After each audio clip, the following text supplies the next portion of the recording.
فلسطین اور اسرائیل کے بیچ کا کنفلکٹ بہت کمپلیکس اور لمبا ہے، لیکن میں آپ لوگوں کو اس کے کچھ امپورٹنٹ پوائنٹس بتا سکتا ہوں۔ ہسٹوریکل بیک گراؤنڈ: اسرائیل نے 1948 میں اسٹیبلش ہو کر فلسطین کے حصے میں اپنی جگہ بنائی۔ اس سے پہلے یہ ایریا برٹش مینڈیٹ آف فلسطین کا پارٹ تھا۔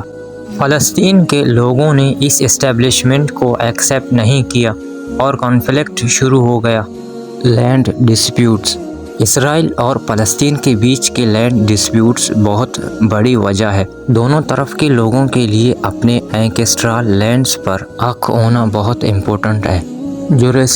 جیروسلم اسرائیل اور فلسطین دونوں کے لیے ریلیجیس اور کلچرل امپورٹنس والا سٹی ہے۔ اس کے اونرشپ پر بھی ڈسپیوٹس ہیں۔ سیٹلمنٹس: اسرائیل نے ویسٹ بینک اور ایسٹ جیروسلم میں سیٹلمنٹس بنائے ہیں جو انٹرنیشنلی اللیگل مانے جاتے ہیں۔ یہ سیٹلمنٹس فلسطینیانز کے لینڈ پر بنے ہیں اور اس سے ٹینشن اور کنفلکٹ بڑھ رہے ہیں۔ سیکیورٹی: اسرائیل کو اپنی نیشنل سیکیورٹی کے لیے میشورز لینا پڑتا ہے کیونکہ وہ اپنے سٹیزن کی سیفٹی کو پریورٹی سمجھتا ہے۔ اس کے بعد میں فلسطینیانز کو فریڈم اور رائٹس کی ڈیمانڈ ہوتی ہے۔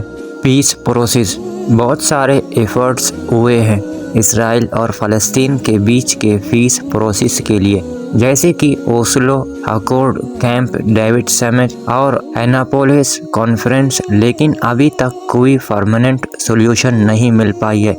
وومن رائٹس ویلیشن: دونوں طرف سے وومن رائٹس ویلیشن ہوئے ہیں، جیسے آربیٹری اریسٹ، ہاؤس ڈیمولیشن اور وائلنس۔ اسے انوسنٹ سویلینز کو سفر کرنا پڑتا ہے۔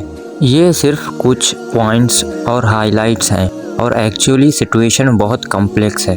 اس کانفلکٹ کا حل ڈھونڈنا بہت مشکل ہے، لیکن انٹرنیشنل کمیونٹی اور دونوں طرف کے لیڈرز کو ڈائیلاگ اور پیسفل ریزولوشن کے لیے ساتھ دینا چاہیے۔